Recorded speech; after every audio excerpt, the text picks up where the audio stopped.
Om Jnana-timirandasya Jnananjana Shalakaya Chakshurunmilitam Jena Tasmai Shri Gurave Namaha. Namo Vishnu Padaya Gaura Prastha Bhutale Srimate Bhaktivedanta Anayati Namine. Namo Vishnu Padaya Radhikaya Priyamane Shri Srimad Bhaktivedanta Narayanati Namine.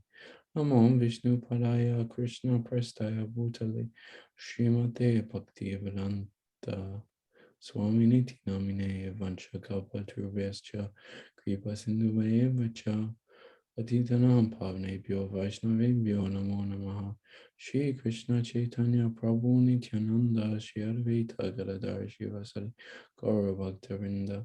Hare Krishna Krishna Krishna Hare Hare, Hare Rama Rama Rama Hare Hare. Hare Bol.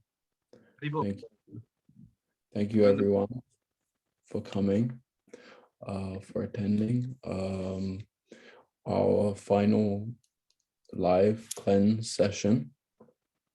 Before we start, I want to once again thank Nimai Caitanya Prabhu for arranging this.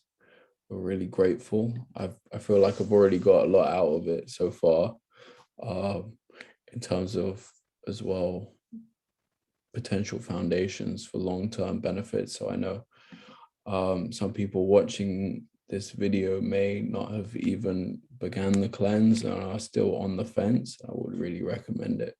So I think today we're going to be talking about maybe we'll answer some more questions, and I think we're going to talk about maybe towards the end of the cleanse what to do, and after the cleanse. Is that right? Is that what you're planning to talk about? Yep. Awesome.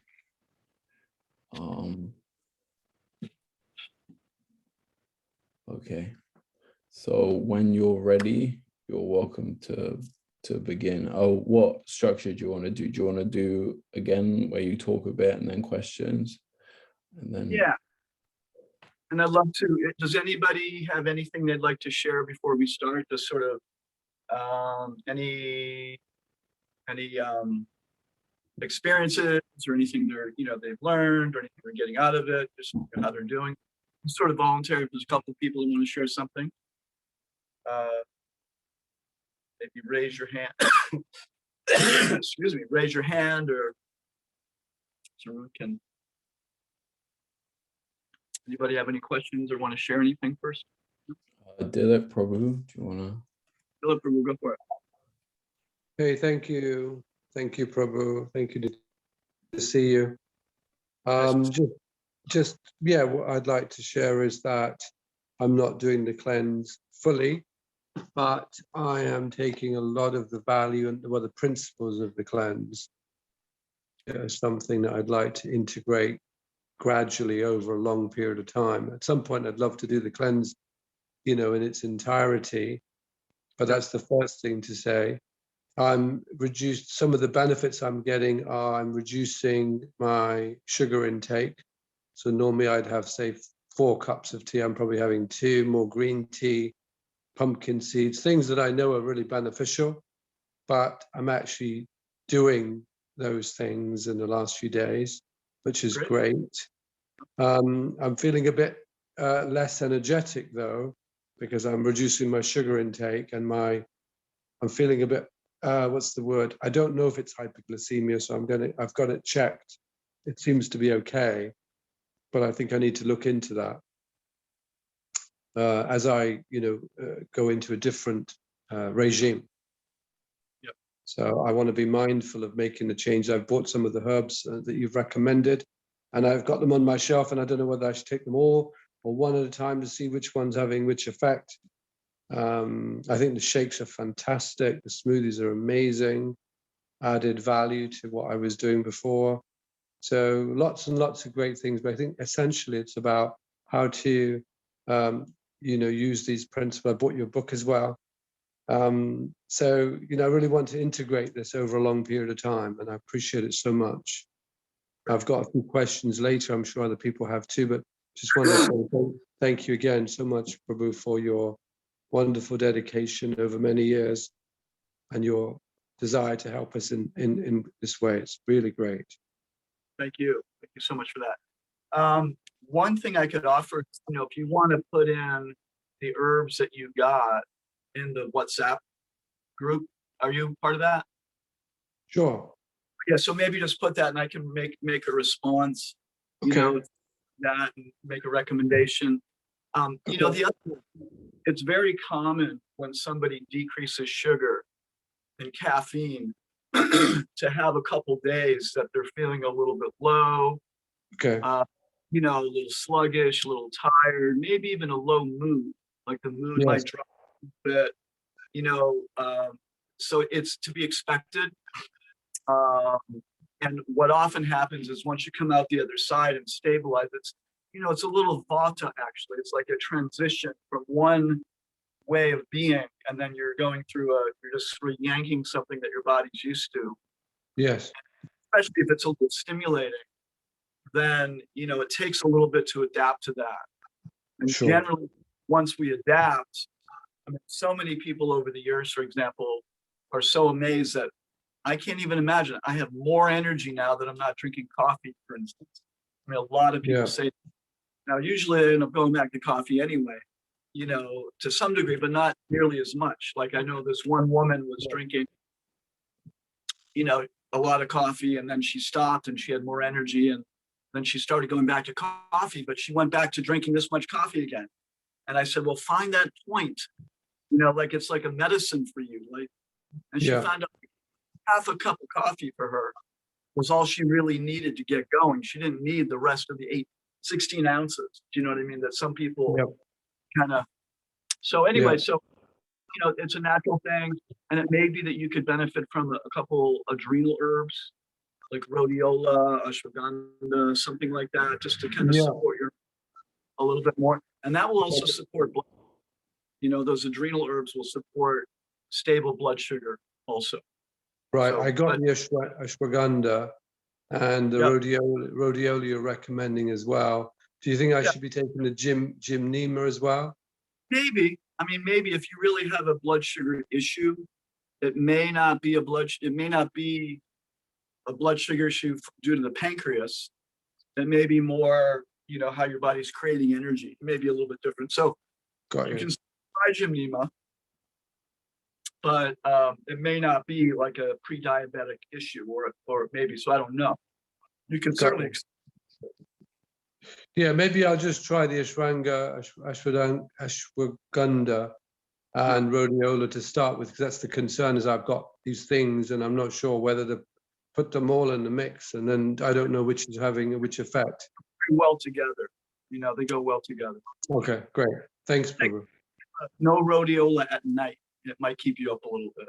Okay, super. Ashwagandha is fine. Okay, fantastic. Thank you. Welcome. I am happy to go next, and then there's a couple of people I'm gonna shout your names out. If you wanna say anything, you can raise your hand as well. Or if you don't know how to do that, you can just ask, oh, can I speak next? Because I know you guys are doing the cleanse. Well, how I'm doing is I think exactly how you just described, Nimai, Caitanya, Prabhu. You were talking about how people are when they've reduced their sugar intake. I think that's what I'm experiencing. My energy's been a bit up and down. And yeah, I've been experiencing some low moods for sure as well. Yeah, also, desire to eat those kind of carbohydrate foods. Although after I eat the food on the cleanse, I do feel nourished, but it has definitely been affected.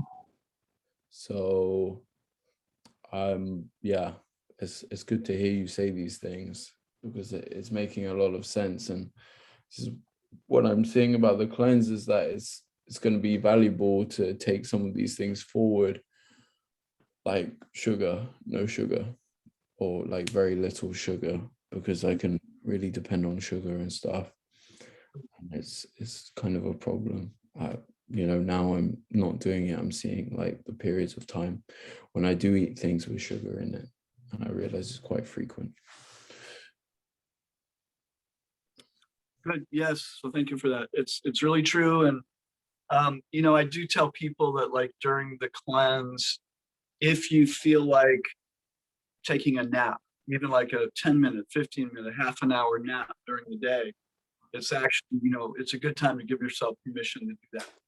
And not things like what's wrong with me. Excuse me, my wife is seeing somebody who's sick right now. I'm just seeing if I can, she just left me a message. Hold on one second.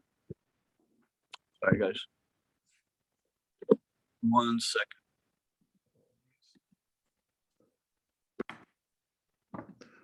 In the meantime, while we wait, Shobarani Diddy, Rasika Diddy, are you guys interested in saying something when Nimai Chaitanya Prabhu comes back? If not, don't worry. I think there might be some other people who are on the cleanse on this call. I know some of you haven't started yet, but if you're on, Haribol, I would say something, yes. okay, I'll call on you next when he gets back. Okay, thank you. Sorry, guys. Okay, I'm good. I'm back. Okay. Shobarani Diddy, I think, is gonna share next. Okay, great. Haribol, today I'm on the 6th day, and I wanted to ask, because it was this debate about sugar, for about in the morning when I wake up, even though I don't wake up immediately, I don't get out of bed immediately. I lay down for another 5 minutes. But when I wake up, I get my head is really spinning. Is that maybe also because of lack of sugar? Huh? Your head is spinning? Yeah, it's like, the whole body actually, not just the head. It's like I don't feel the floor, It's like, it's really weird feeling. I can't express it exactly. You feel it? It doesn't last long, maybe 30 seconds, but it's really strange. Is this recently since you've been doing this, or prior to doing this cleanse? No, when I started. When you started doing this cleanse? Yeah. Okay. Do you Today have, was better. Today was okay. okay, good. Well, that's good. Yeah. Maybe adjusting. Okay. Sometimes people's blood sugar will change, blood pressure will change. So different things like that can affect things. So Okay. But my energy from hopefully it'll just keep moving in that direction. But Yeah. little things that can happen. If your blood pressure is coming a little bit, that can cause it. If your blood sugar is a little bit low in the morning, that could be part of it. So Okay. as again, we go through these phases of transition. It's like a vata phase, because vata indicates transition. It's the air element increases generally for a little bit while you're cleansing, because you're going from one way of doing things to another way of doing things. And in between that time, the body's trying to adapt. So there's all kinds of physiological things that are going on just to help you adapt. So it could be that. Probably. It could be a lot of things. But if you're doing better, that's good. So you could be adapting. Otherwise, I have a lot of energy. No problem. Thank you very much. Haribol. Anybody else?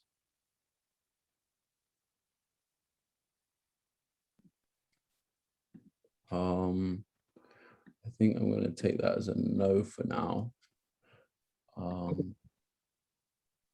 because everyone else seems to be quiet.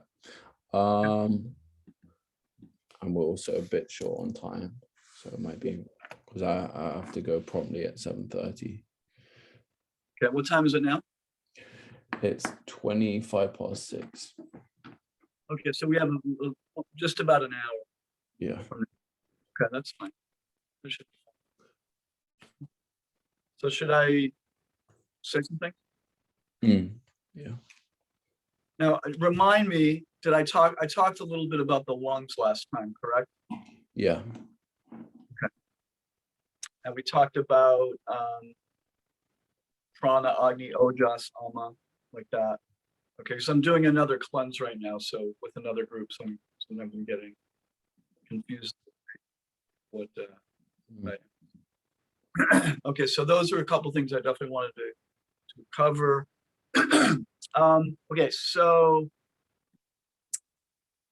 it is, let's talk about, transitioning. So, if you've really done the 8 days fully, and there's with a lot of you, like some of you are doing the 8 days, some of you are kind of dabbling, which is totally fine.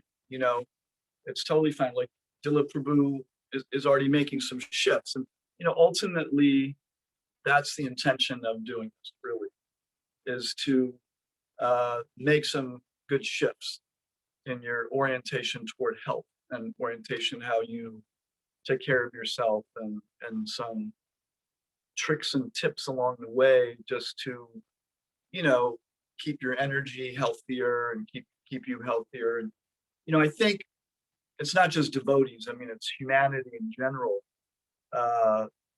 Blood sugar, diabetes is a big issue, and managing the amount of sugar, watching the amount of sugar, especially corn syrup, which is usually, well, almost is always genetically modified, and actually a lot worse than regular sugar. And of course, the sugar that we get in the West generally is not, it's generally white refined sugar. So it's purified to the max, as opposed to like Rapidura or Gore. Like if you're, you get Gore, probably in Indian grocers and things like that. But that's unrefined sugar, and that at least has some minerals in it, at least has some antioxidants in it. Where the white refined sugar, it's pretty darn close to a drug, because all it is pure white refined sugar. It's like eating coca leaves out in the mountains, as opposed to cocaine. It's like if you take the coca leaves and chew on it, then you have a little effect, but you're getting the nutrients and the other herbs, you're getting the chemicals, and it's not like a drug. But if you have, cocaine and you snort it, that's a drug. So white sugar is, let's just face it, it's close to a drug in that way, that it has a very strong physiological effect. It's very, very addictive. But is it, if you moderate it, it's not so terrible. And ideally, if you're cooking and stuff, better to get the least refined sugar. And sometimes people think, well, brown sugar is less refined. Well, it's only a little better to get the Rapidura, the Gore, the least refined sugar you can possibly get is the better. And then also coconut sugar is quite good, because it's the glycemic. It doesn't impact your blood sugar nearly as quickly as white refined sugar. And anything with corn syrup is definitely the worst. Corn syrup basically explodes in your intestines and just totally jacks up your blood sugar so quickly, it doesn't even have to practically absorb, where at least white sugar has to break down, and like cane syrup, corn syrup, just almost instantly, as soon as it hits your stomach, it gets absorbed in the body very, very quickly. And it creates an explosion of energy in the cells, and deranges the sugar system really significantly. So, tips after the cleanse are being smarter about what you're eating. So, for example,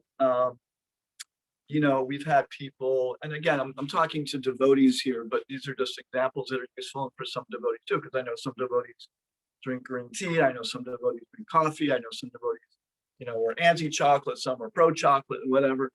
But so for example, some people get into just eating chocolate, but they're eating commercial refined chocolate from some big chocolate company that isn't organic, that uses tons of refined sugar, that uses inorganic milk in their sugar, and they add a bunch of preservatives.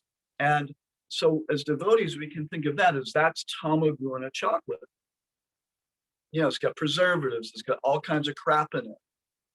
So if we're gonna eat chocolate, then eat organic chocolate and find chocolate with less sugar in it, you know, and have less of it. You know, have a square instead of a whole bar of corn syrup laden, inorganic, you know, toxic Kali Yuga chocolate. So again, I'm probably speaking to most of you that's not really, don't really need to hear this, but the principle is there, you know, to realize that foods have quality, tamaguna, rajaguna, sattva-guna, and even in, you know, foods that are considered healthy, some are going to be of a, it's a vibration, it's an energy, you know. So I'll tell people, okay, stop eating Nestle's Crunches or, you know, Hershey's dark chocolate and go to a health food store and get, at least get the organic super dark chocolate and have a couple squares of that instead of a whole bar of chocolate and feel like horrible when you're done. But you don't feel horrible just from the stuff, you feel horrible also from the crap and the vibration and, you know, who made that chocolate. So all these things have, you know, as devotees, we know these things, they mean something. But if we get a little bit addicted to something, then it, you know, we forget about it. Chocolate and coffee, by the way, both use tremendous amounts of pesticides.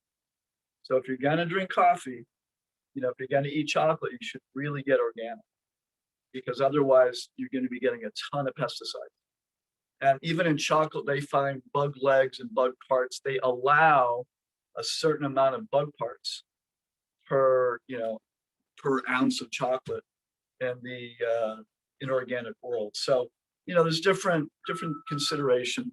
You know, quality of food really matters. So doing the best we can post cleanse about being mindful of the modes of nature and the types of foods that we're putting in the body. So that's one thing. So let's just say you've done the cleanse, and you know, 8 days is just enough time to, like, say you were a big wheat eater, big dairy eater, you know, like those are two big ones. 8 days is really just enough time to have a sense of, okay, what's it like to not be eating wheat, and then reintroducing it. If you have a sense, for instance, that wheat isn't so good for you, excuse me, I would give it a couple more days. Maybe give it 10, 12 days if you can. And then if you're sure like wheat is bad for me, then just don't eat it.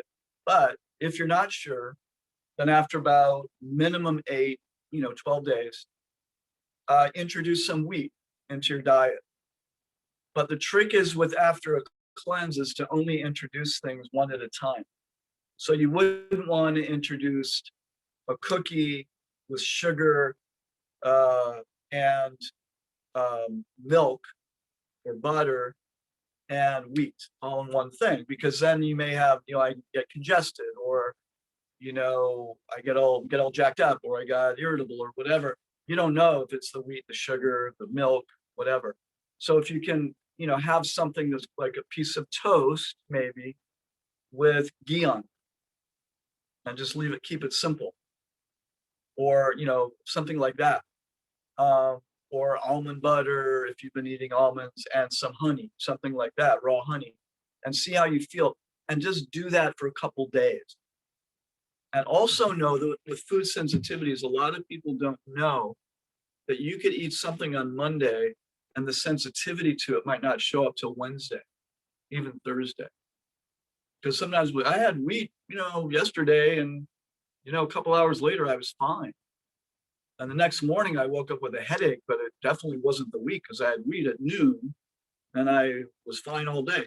It's not always that simple. So we have to be a little sensitive. There's the immediate immune reaction, and then there's what's called a delayed reaction, because a whole cascade of immune reactions happen when you put something in your body. So there's something called IgE, there's IgG, there's IgA, these are all different immune reactions. So an IgG response is going to be different than an IgE response. IgE is typically immediate. Like I eat something, I get a rash. or eat something and something else happens. Where an IgG can be up to 72 hours later. So that's why introducing one thing at a time. So after a cleanse, it's a good window of opportunity to experiment a little bit and see, okay, how am I with wheat? How am I with dairy? Those are going to be the biggies, and then, if you're a person that might, I was eating, 3 oranges every morning, see how you are with oranges, but citrus is often a food sensitivity. But I think, for most of us, it's going to be wheat, dairy, sugar. Those are the biggies for most devotees. Some people definitely have caffeine issues. I mean, I know some people that, even genetically speaking, some people break down caffeine very quickly, and some people it's very slow. So for those that are slow, that means, they're the type of person, if they have a little caffeine at night, they're awake. There's like no way they're going to sleep. Some people can drink, a cup of coffee at night and sleep no problem because they break down the caffeine very quickly in the body. I'm a person that breaks it down very slowly. And, so if I have anything with caffeine late in the day, then I'm twiddling my thumbs at 2 in the morning because I'm wide awake. So, but everyone's different. People are different like that. That's a genetic thing. It's also, you could call it a dosha type of thing.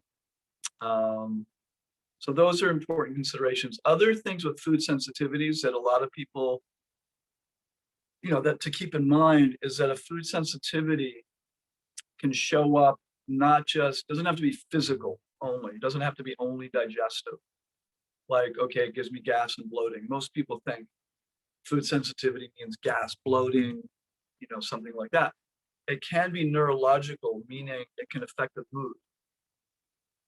So for instance, some studies in America a couple of years ago found that 7 out of 10 people who were sensitive to gluten had more of a neurological impact than a physical impact, meaning it made them distracted, more ADD, more irritable, more depressed, couldn't think as clearly, things like that. And a lot of people don't know that. So they think, oh, I'm fine with wheat. Nothing happens. My digestion's normal and it's not a problem. But a lot of times it is. So that's another thing, like notice if you eat something after the cleanse that's off the cleanse and if it affects your mood. But the biggies are typically going to be wheat, dairy, sugar. Those are the biggies. And then after that, sometimes soy, citrus, caffeine, nightshades, things like that. But the wheat, dairy, sugar for most of us are the biggies. And then of course the guna, something with a lot of pesticides, herbicides, GMO, all those things have gut damaging impacts too. And we know in Ayurveda that the gut reflects the brain. And even the small intestine, you have squiggles like that, it actually looks like a brain. Just like the brain is all squiggly, the small intestine. So the small intestine is considered the lower brain. And in fact, the small intestine makes the same brain chemicals that the brain makes: serotonin, dopamine, norepinephrine. It all happens in the gut too. So when we say I have a gut knowing about something, it's literal. That's your body knows something, it feels something based on the neurotransmitters in the gut. So if we're eating a lot of stuff that's causing inflammation, then it's going to also affect the neurotransmitters and also make us not feel very good.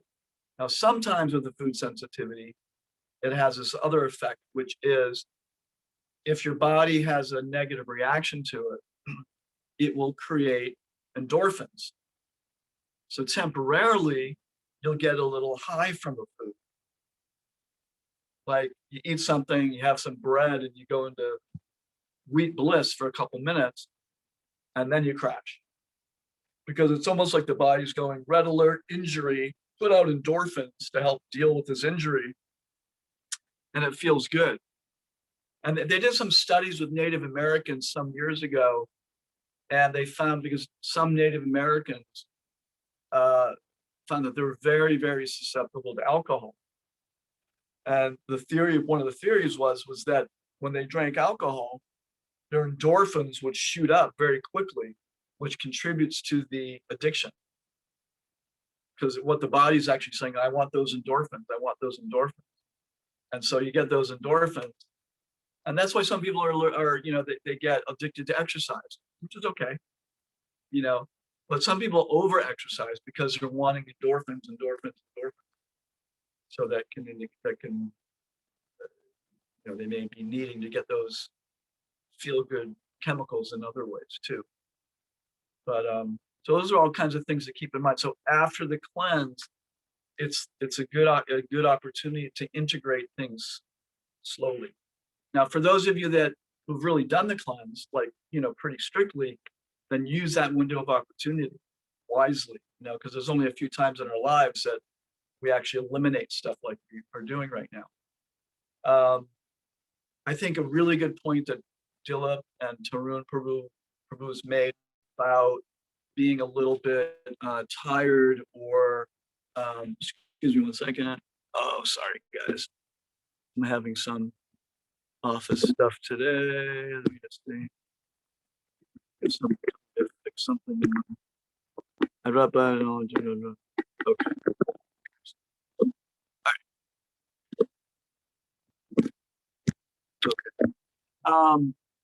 So, you know, that transition is really important, being a little tired, sluggish.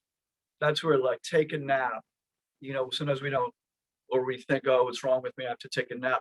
But when you're cleansing, when you're transitioning, it's a really good opportunity to reset the nervous system. So, and a nap can be 15 minutes. It doesn't always have to be an hour. You know, taking a snap for 15 minutes can be really, really helpful.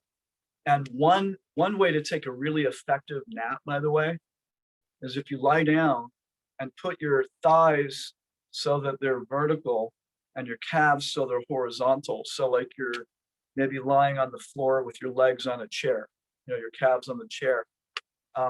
Or, you know, if you're on the bed, put a bunch of pillows under your knees. Because what that does, it sends blood to the gut. And when we do that, it stimulates the parasympathetic nervous system, which is the slow mode, which is the automatic nervous system. It's a type of the nervous system that's related to the automatic functions of the body. So it really can help you go into a very deep rest. And you know, for 15 minutes, even just putting your legs in that position, you know, put your palms up, cover your eyes, and just crash for 15 minutes. It's like an hour nap or more.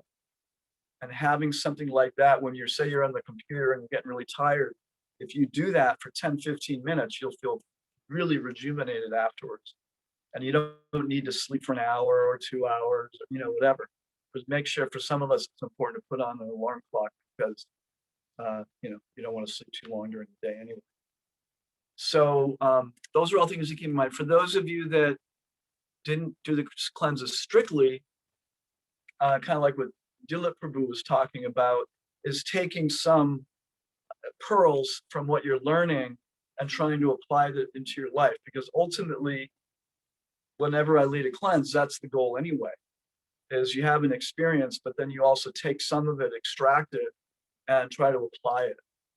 So if, you know, if you're a person that, okay, I'm really trying to wind back on the sugar, you know, I really want to wind back on the dairy, I've been eating way too much bread lately, you know, identify those things that you want to wind back on and minimize and focus on that for a while. That can be really, really useful. And then also, you know, part of the intention would be reorient. It's like anything, you know, sometimes our sadhana may get sloppy. You know, we may, you know, for different reasons, we may get very busy and we may not read as much, may not chant as well, and we may get sloppy. So we have to, at some point, refocus, you know, reorient, get some good association, get clear on why we're doing what we're doing, get re-inspired and get back into it. I mean, it's really, that's one of the reasons why association is so important. And so for this aspect, for health reasons, in the same way, reorienting, refocusing, grounding again. Okay, how do I want to approach my health? It's natural to go out of balance. I mean, that's what the word dosha means. Dosha means fault. It means fault tendency. That's what it means, literally fault. Like, where's my fault? How do I go out of balance? Ayurveda is both very forgiving and very judgmental at the same time. Like they use words like deranged and fault and stuff like that. It's not very politically correct, I don't know the words these days. But it's like we all have our version of how we go out of balance. That's what dosha means. And so by cleansing is an opportunity to reassess and kind of go, okay, this is what I tend to do. So the idea is rather than wait till you get this far out of balance, when you cleanse, when you focus on your health a little bit more, you're noticing, okay, I'm here and now I'm here. Okay, I'm starting to get to that point where I'm going to get really whacked out if I don't reel it in now. So it's kind of like, let's play in this zone of balance and imbalance rather than this. And for some people, it's like completely off target. It's a whole nother world of imbalance. And that would be typically somebody who's, doing a lot of drugs and alcohol and, they're completely off balance. Even somebody who eats junk food, the body's pretty smart. So it's, if someone's eating at a fast food restaurant and, it's the body's attempt to balance themselves out where, okay, I'm going to eat something that's very, fatty and toxic in this realm. I'm going to eat something really light in this realm. So, cookies will balance out, something at McDonald's, something crazy like that. It's like an extreme, this balances out that. But real health is like, it's much more subtle. You eat this and this balance, like this spice balances out that heaviness. The ginger balances out the heaviness of the ghee, like that. So it's much more subtle. So we're meant to create more balance. And everything is yin and yang, everything has different properties, but too much of anything will create imbalance. So too much salt, too much sour, too much spice, too much pungent. So that's another thing in Ayurveda where, eating a variety of tastes. Ayurvedic nutrition was all about a variety of tastes because every taste and every color indicated a different nutrient. That's how nutritional science happens. So sour impacts the liver. So a little bit of sour is very good for the liver, but too much sour will damage the liver. Some people are always eating sauerkraut and fermented foods and pickles and like that all the time because I heard that fermented foods are good. A little bit is good, but too much will damage the liver. And then, even something sweet is good, but too much sweet damages the pancreas and the spleen. Like that. So keeping it balanced, reeling it in, acknowledging, and the cleanse, it's also a nice opportunity even to look at, okay, how do I integrate my health with my spiritual practice? Because both are important. For those of us who aren't getting up every morning and dancing like crazy at 4:30 in the morning, and then again at 7 o'clock at night, at the temple, like for some of you might have, or I remember when I was a brahmachari back in the 80s, I realized, okay, this is my exercise too. Be drenched with sweat twice a day. It's a great workout, but most of us right now aren't doing that. And it's the body likes to sweat, it likes to move, it likes to have exercise, moderate amount, you don't need to do a ton. But how to integrate that with eating well as possible and also taking time for your sadhana. So it cleanses and also a nice time to reorient with all those things. So that's what I would, kind of hope for everybody. Because, that's even with people who aren't yet devotees, I try to encourage them. Okay, for them, mostly it's like do more breathing, do more meditation. And, we sometimes get into some nice philosophical conversations about God and things like that during the cleanse. but it's about inspiring them to, to think about higher things in life as opposed to just the body. And sometimes the devotees, we need to remember the body a little bit more, and also not be in denial about, about certain issues in relationship with the body. Because ultimately the body is here to please Krishna, right? That's what we want to get to, a point where we're actually wanting to do whatever we're doing for the pleasure of Krishna. And it helps to have a body that works pretty well, at least while we have that opportunity. Again, I think I mentioned one time that Bhaktivinoda Thakur in his Krishna Samhita makes it very clear that it's important for the devotee to try to live as long as they can live.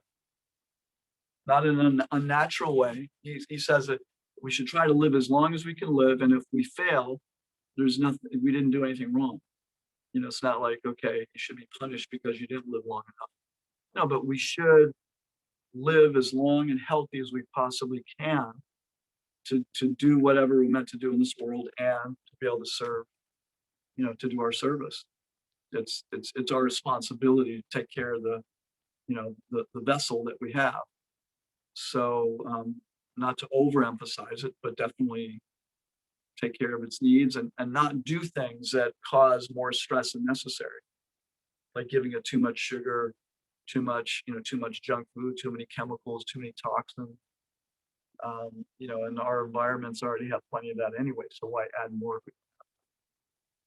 So I think it's mostly what I wanted to say, but happy to answer any questions. Awesome. Thank you. It's really given me some food for thought for how I'm going to sort of integrate post cleanse. I'm looking forward to that period.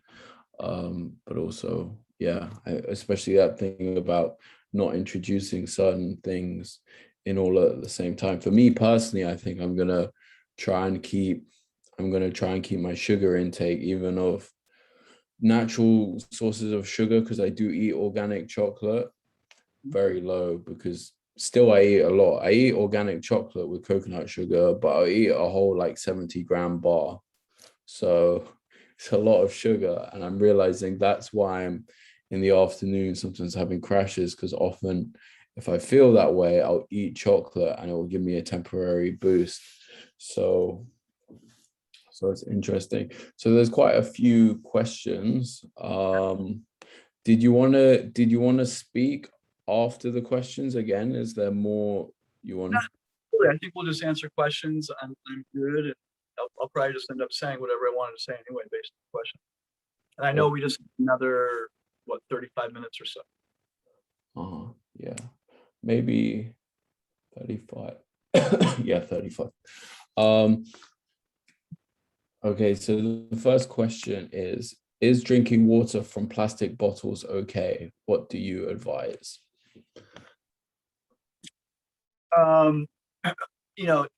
If they're store-bought plastic bottles, it's not optimal. If it's, bottles that you have, it's your own bottle and you're filling it,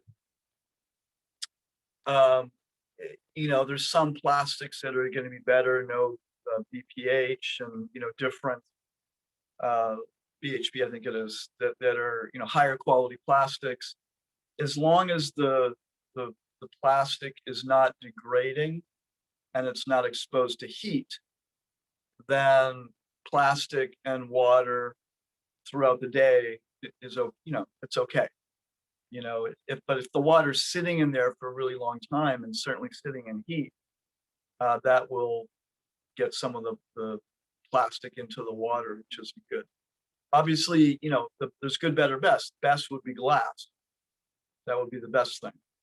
And there are some nice glass portable bottles these days that have rubber around the glass to protect it. That would be the best thing. I don't, it's not ideal to buy store-bought water that's in plastic bottles, and those plastic bottles are very thin. Who knows how much they've been exposed to heat and time. It's not ideal, but you also need to be hydrated. So if you can find a better source of water, that's better. Haribol, I'm jumping ahead to another question because it's also about bottles. It's saying, what is Nimai Prabhu's take on using copper water bottles? I bought a good quality one and taste the metal and seem to get a headache. Is it a fad or are there real health benefits? Could headaches be detoxing? Haribol. Just asking about copper. Yeah. I don't think copper is medicinal and it's antibacterial. Having said that, I don't believe everybody should be drinking out of a copper base. I know some people, like that idea, and I know there's some Ayurvedic sites or whatever that are recommending it. But copper is too much copper. If you're tasting copper, you're probably getting some copper in the water. Or it could be, that copper base may not be pure copper. It could be something else that's in the copper also. But I don't really recommend it so much, unless you're a person that really needs copper. That's the reality. I've had patients that were high in copper in their system, and it was not good. It's bad for the brain. It's bad for the nervous system. It can make one more vulnerable to viruses, less vulnerable to bacteria, but more vulnerable to viruses. So I generally, unless you know for a fact you're low in copper, then I generally don't recommend it.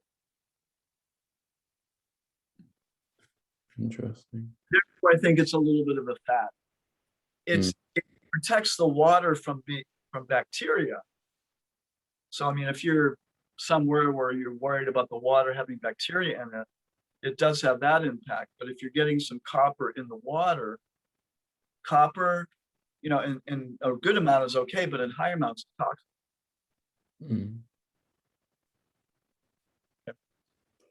Thank you. I also, just as a following point, I think I've heard that there's some way when you buy a copper water bottle that you first treat it or something with maybe it's with lemon and salt water overnight. I don't know. I might have heard something. I've used copper water bottles in the past years ago, and I got headaches. I didn't feel good from them. And then over the years I do a lot of hair analysis. And sometimes people come up very high in copper, and it can affect the brain quite a bit. It's be problematic. People don't feel good and affect the immune system and the hormones and things like that. Interesting. The next question is the tiger's exercises. How long should each exercise be? And then the following question is, how often can we do detox? How often can we do a detox? Yeah. Okay. The tigers, usually each repetition is 3 to 5 repetitions for each one. And it should just be done slowly. So say you're doing this one.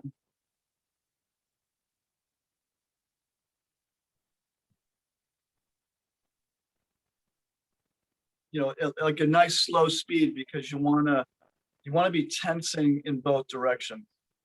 So it's not just like that. You're using and also putting your mind into the arms, like as if you're sending energy from your own mental energy is very good. Like visualizing the movement is very helpful. It's very good. So the tigers you can finish in 5-10 minutes. Pretty much. You can do them a couple times a day, which is great. If you do them slowly and regularly, you'll notice quite quickly some strength. Cleansing typically, ideally done twice a year, and ideally in the spring and the fall. Those are the reset seasons. Summer we accumulate, and the winter we accumulate. It seems strange in the summer, you think, well, I'm sweating in the summer. But it's in the summer, it's described that the heat, any toxins that we're exposed to, the heat can penetrate, bring those toxins deeper into the cells. Summer. And in the winter, we hold on. So, but the fall and the spring, the fall is related to the large intestine and the lungs, the spring, the liver, gallbladder, and the spring, the body loves to cleanse in the spring and it likes to cleanse in the fall. And so after the summer, fall cleanse does two things. It clears accumulated toxins from the summer and it prepares the body for the coming winter, like that. Mm. And the spring cleanses from the winter and prepares for the summer. So you can feel good during the summer. Also, if you cleanse in the spring, then it's like sometimes what happens, like in the winter, people tend to eat more. You know, they tend to go towards heavier foods. Let's just say it's, you know, classic winter season. It's cold, and then spring comes, and if you don't eat clean in the spring, then you end up eating those heavy winter foods through the spring a little bit, and then when summer comes, you don't even feel that good because you've been eating like crap since winter. And then summer comes, which is a season where we're really meant to eat light.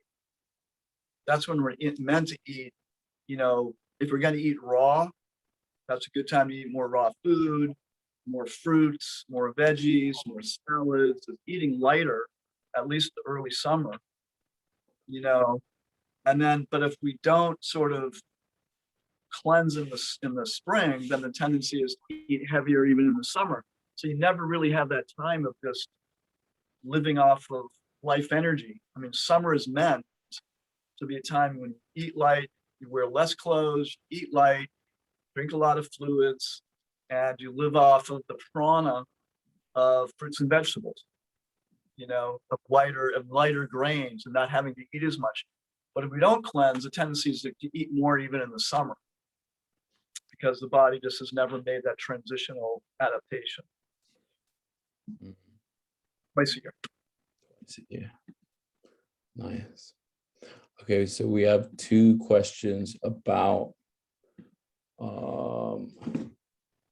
the supplements. So first one is from Hari Priya. Does this liver cleanse help with other organs like the kidneys? And then the second question is about supplements after the cleanse. So what supplement should we be taking after the cleanse? Just Triphala or also the liver detox? Okay, so the first question was, say the first question again. First question is, does this liver cleanse help with other organs like the kidneys? Yes, it does help with other organs. Anything you do to support the liver is going to have a secondary benefit of many other organs. It's going to benefit the heart. It's going to benefit the spleen and stomach. It's going to benefit the lungs, and it will benefit the kidneys too. In Chinese medicine, the liver is considered the child of the lungs. That's child of the kidneys. So the mother is the kidneys and the liver is the child. And there's a whole reason for that. But so when the child is happy, the mother's happy. So the mother kidney, the burden on the kidney will be relieved when the liver is happy. And also because the liver is purifying the blood. So, and that same blood is going to be going through the kidney. So if the blood is healthier, then it's going to put less burden on the kidneys. So it definitely will help, help the kidneys in that way. It'll take the burden off the kidneys. It'll help with digestion. It'll help with,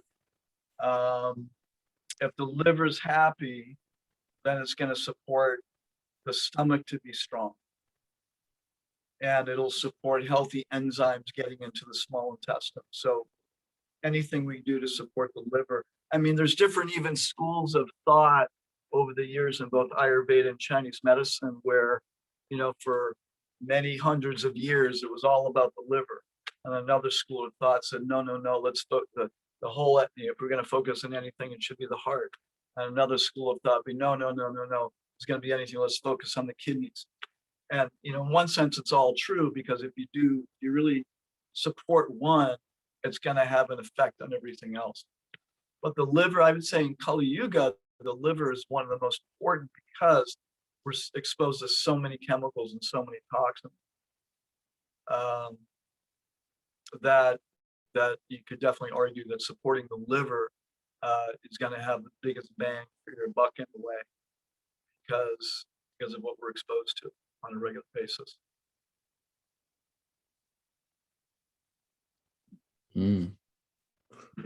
So, And the second question was, about the supplements.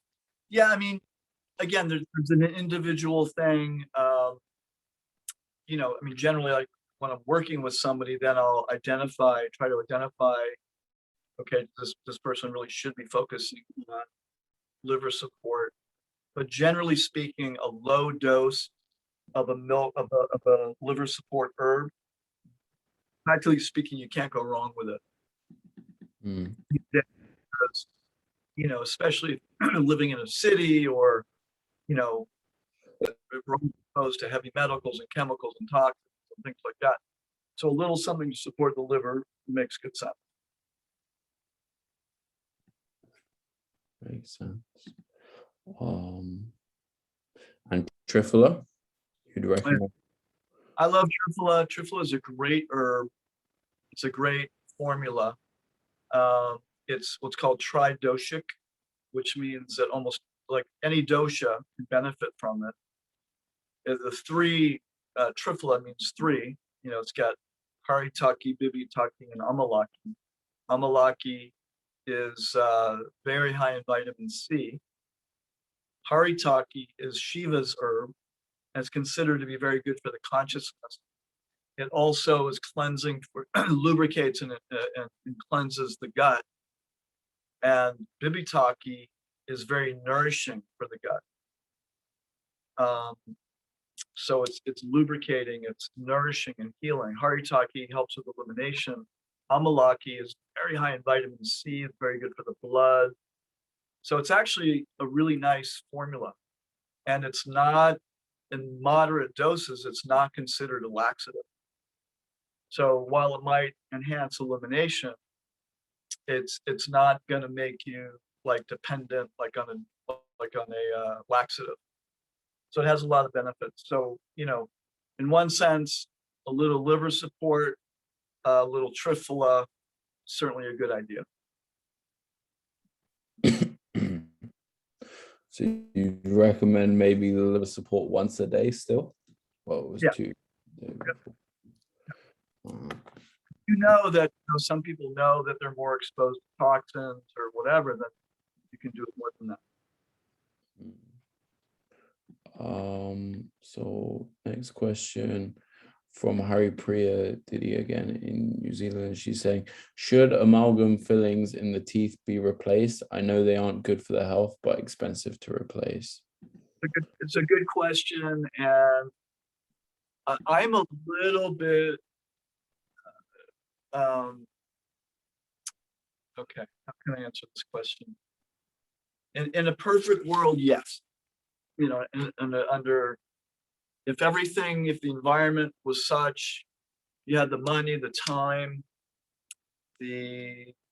done properly, everything like that, then sure. I mean, is it the best thing to do? Yes, it's the best thing to do to get it out of your mouth.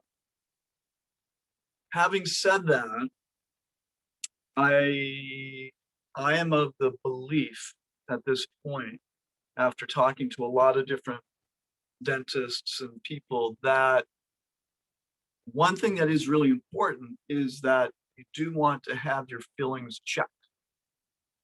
In other words, some people have amalgams, metal amalgams, that have been in their mouths for 20, 30, 40, 50 years.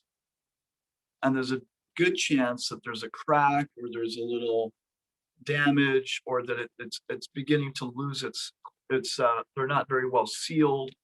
And in that case, you could definitely argue that you want to get that thing out of your mouth, because it could be breaking down. It could be chipping a little bit. It could be off gassing. But if the amalgam is pretty good quality, then my understanding, even though there's people that say definitely different, is that it doesn't off gas significantly. It's not causing a big problem. So, you know, it may not be worth the expense, the time, the energy, everything like that to do that.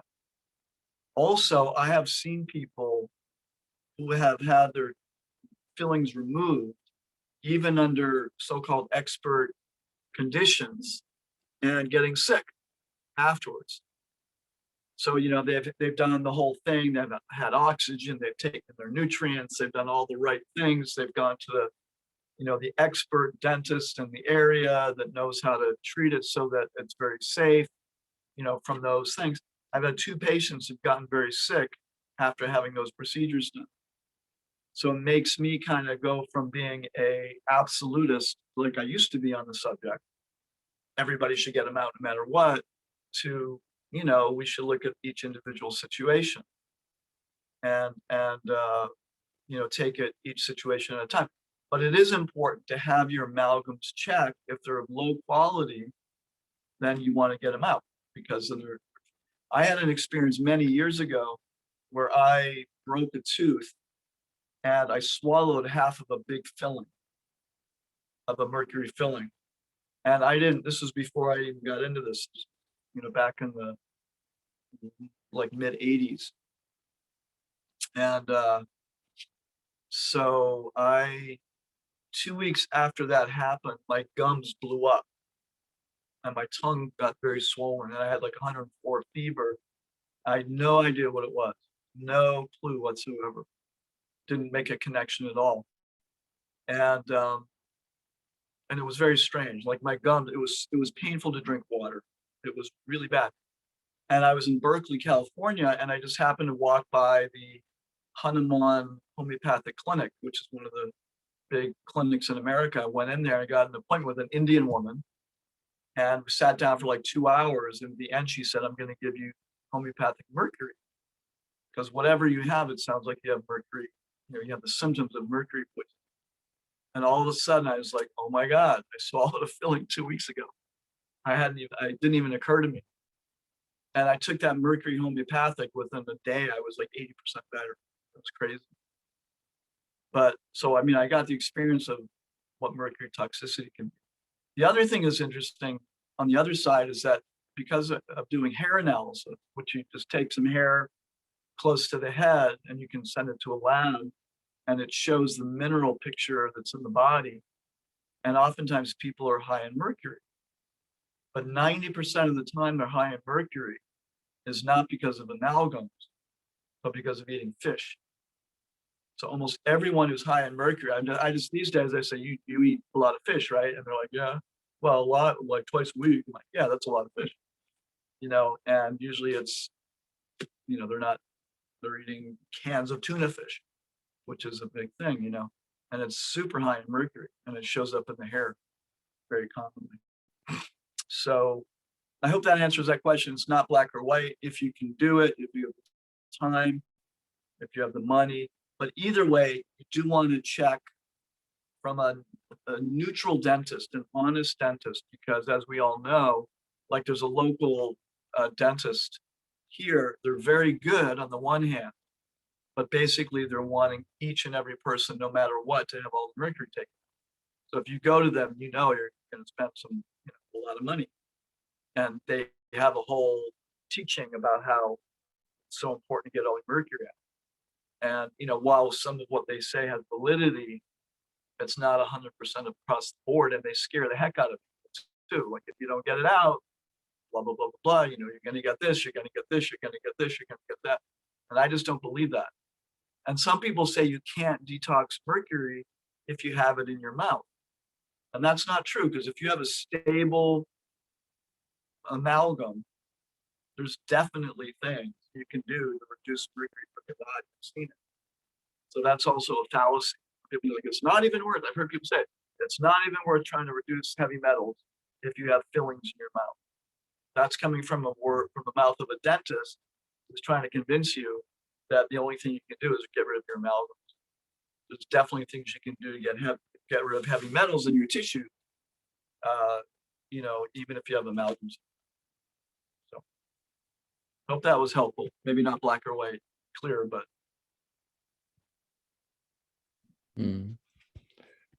Yeah, thank you. I mean, I don't have any amalgam fillings personally, but it seemed helpful. It seemed very informed. And Hari Priya Didi is also reiterating that it was her question. Someone is asking if you have a video online to show us the best way to do pranayams. I believe you have some videos on your YouTube channel doing alternate nostril breathing and stuff. So I don't know who asked that, but I can interesting. I think there's a video of just doing the alternate nostril.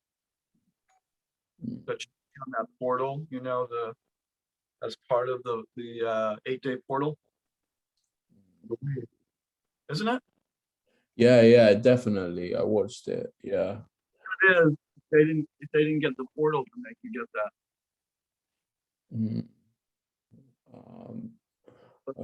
He was saying great, so it might be his question. Yeah, it should be on the portal in the emails or directly on the website. You should be able to find the video for alternate nostril breathing.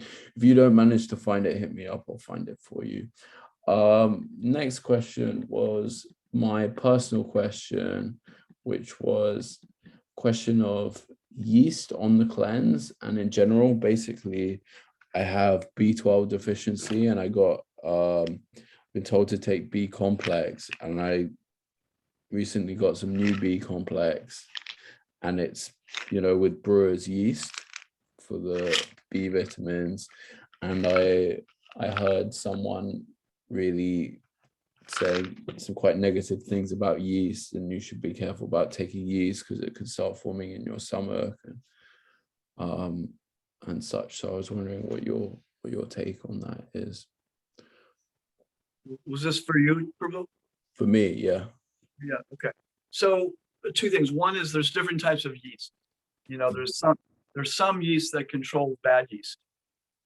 You know, yeast that controls candida yeast. In other words, not yeast is the bad yeast. If somebody is really over the top with like a candida condition, which is like a type of yeast that even candida is normal in the body, but too much of it is not good, then I would generally say don't have extra yeast added to the body. But it's not, it's more subtle than just avoid all yeast, because yeast-based supplements, it's the B vitamins that are growing on the yeast, so that the yeast is being used up in the production of the B vitamins. In other words, it's using the yeast to feed, to create B vitamins. It's probably not going to be a problem. Probably not going to. If somebody is like having yeast infections and things like that, I generally say, yeah, don't do that, because you just don't know if it's going to aggravate it. And then the other thing with B12, it's often, even if you do like a multi-B that has B12 in it, it's often good to do a sublingual B12, meaning a separate B12 that you just put under your tongue. You can get it at a health store. Something called methylcobalamin. There's cobalamin, there's methylcobalamin. Methylcobalamin is a little bit more absorbable or usable by the body, because B12, what's nice about a sublingual means you put it under your tongue, it goes right into your bloodstream. So it bypasses the stomach, because sometimes when you swallow B12, it will break down and your body won't actually absorb it.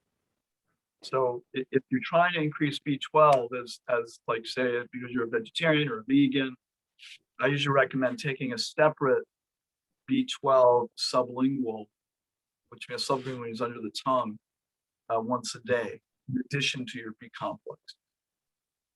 And you know, there were years ago, I had an experience years ago where, because I was of the mindset that you know, we're all meant to be vegetarians, and God created foods so in such a way that you don't really need to take B12.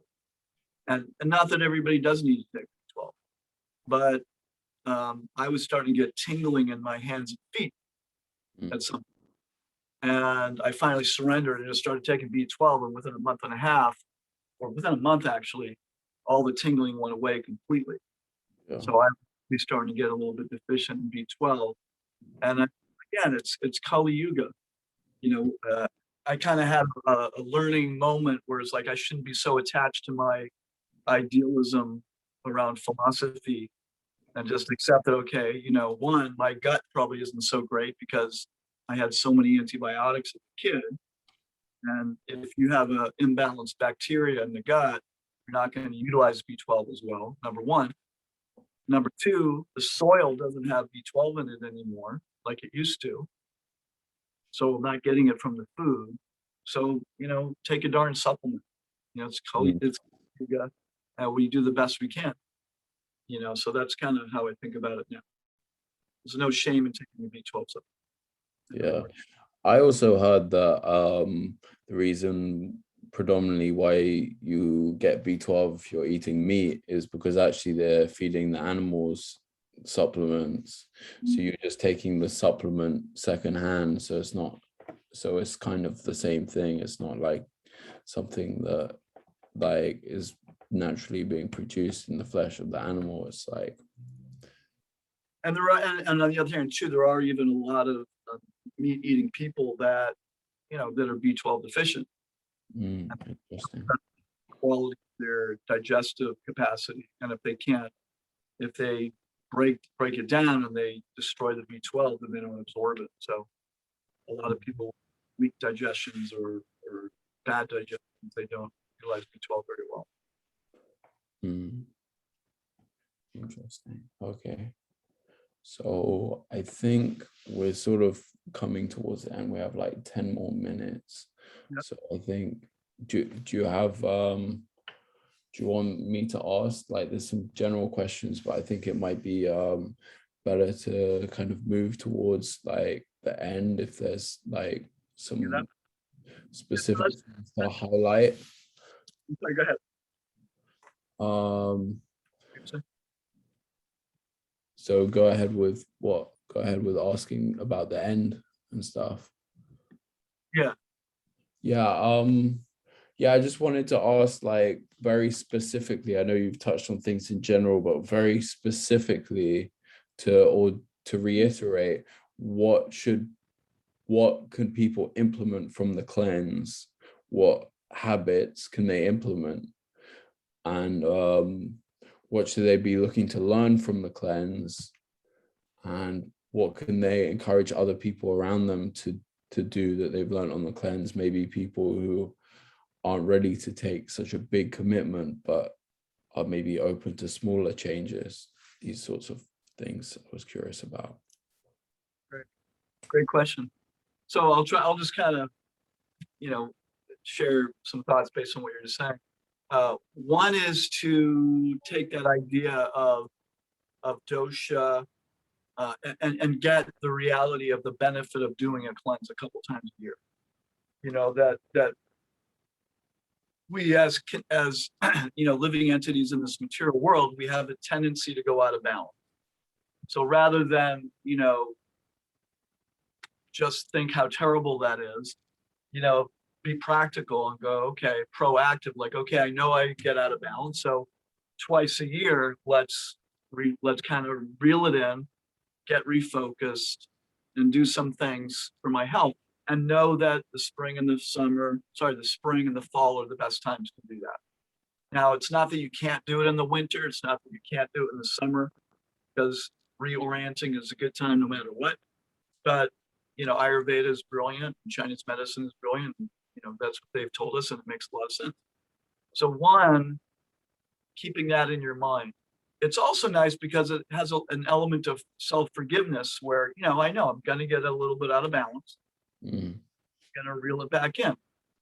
But, ideally the idea is you don't get as out of balance, or you catch it sooner. That's another benefit of cleansing is you catch it, you're more aware of it, and less in denial. I mean, one of the benefits of doing a cleanse is to help ourselves get out of denial about, how we're taking care of ourselves. We might, well, we're devotees, we're coming out of denial about what this material world is, so we might as well also include, how we take care of ourselves in this world. Mm.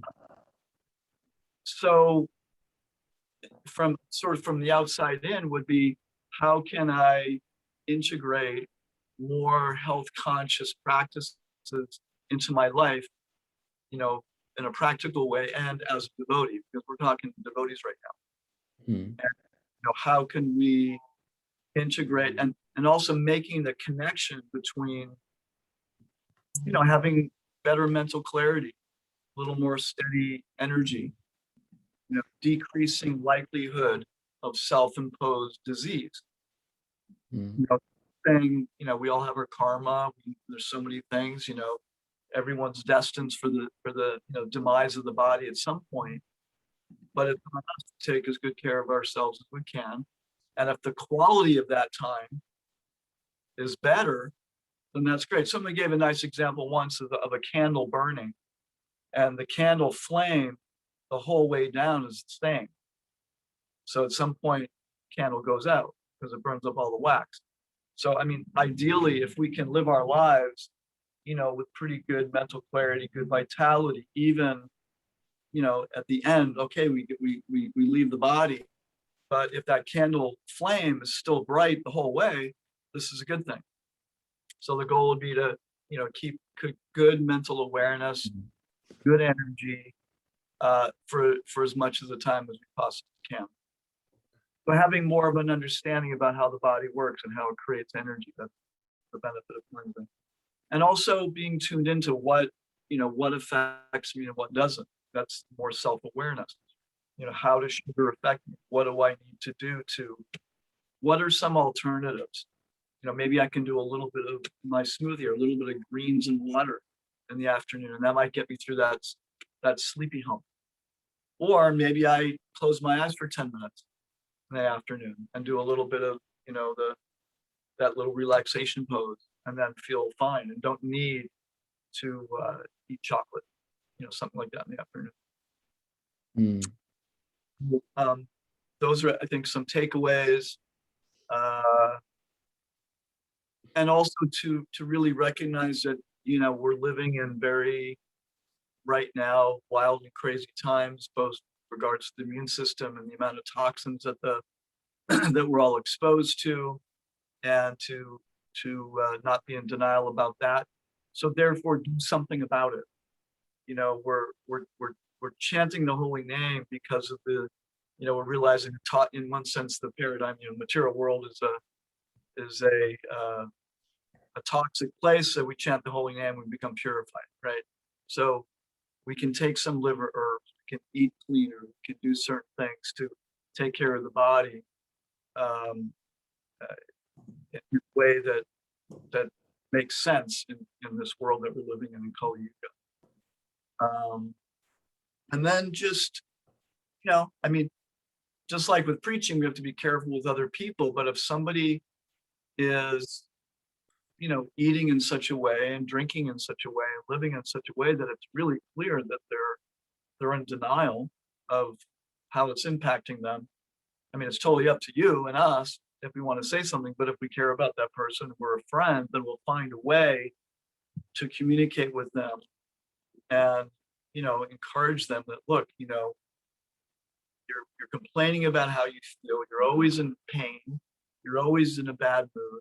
You're always depressed. You're always whining and complaining, or whatever it is. Or, sometimes people, it's like, oh, my shoulder is always so tight.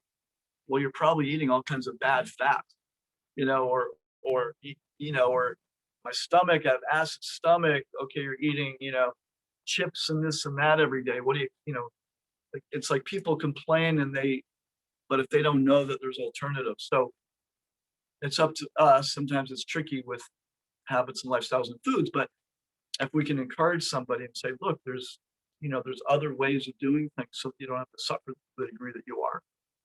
that's, that's kind of like what devotees do anyway. But so did I touch on some of those questions? Yeah, no, I think these were really nice answers to all of those questions. A lot of food for thought. So I think we're kind of coming to the end of our time. I want to thank you a lot for this process. I've been getting a lot of positive feedback from people undertaking it, from people who have just been tuning in terms of integrating some of the things that you've said.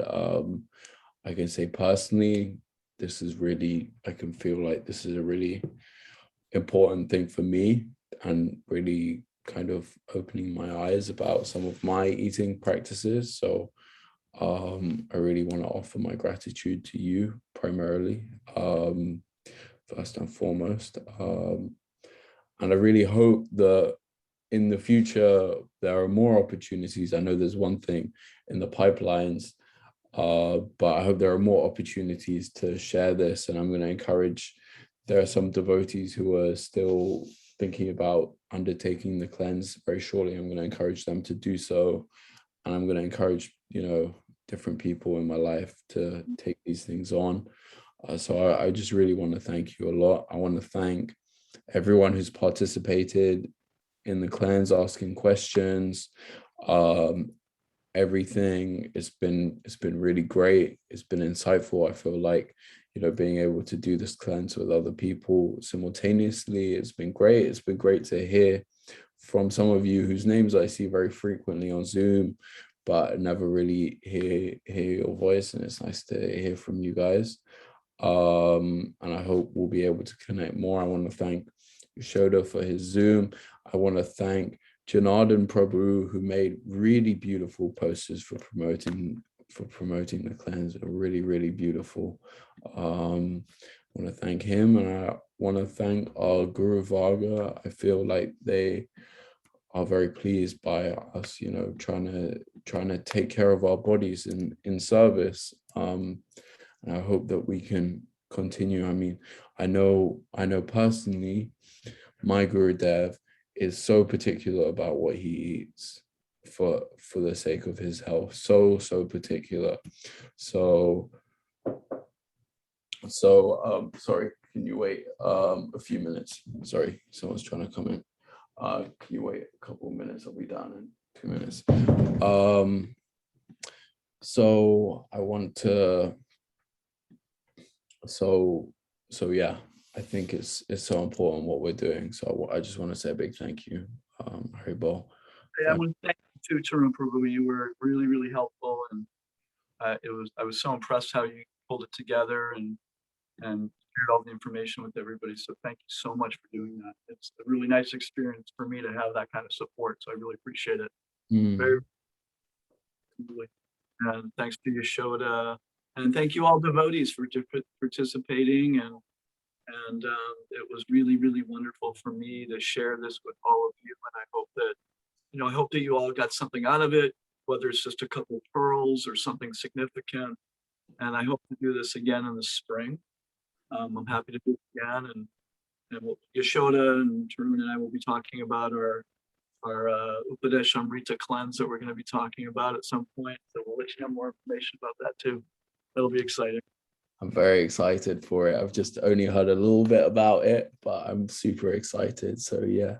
Anyway, Vancha Kalpa Tirubhyascha Kripa Sindhu Bhaivacha Patitanam Pavanebhyo Vaishnavebhyo Namo Namaha. And please be in touch. Anybody, I think we can chat on this thread for a little while, yeah? Yeah. Great. Sounds good. You mean the WhatsApp thread, right? What's that? You mean the WhatsApp thread, right? Yeah. Okay, awesome. Okay, Haribol.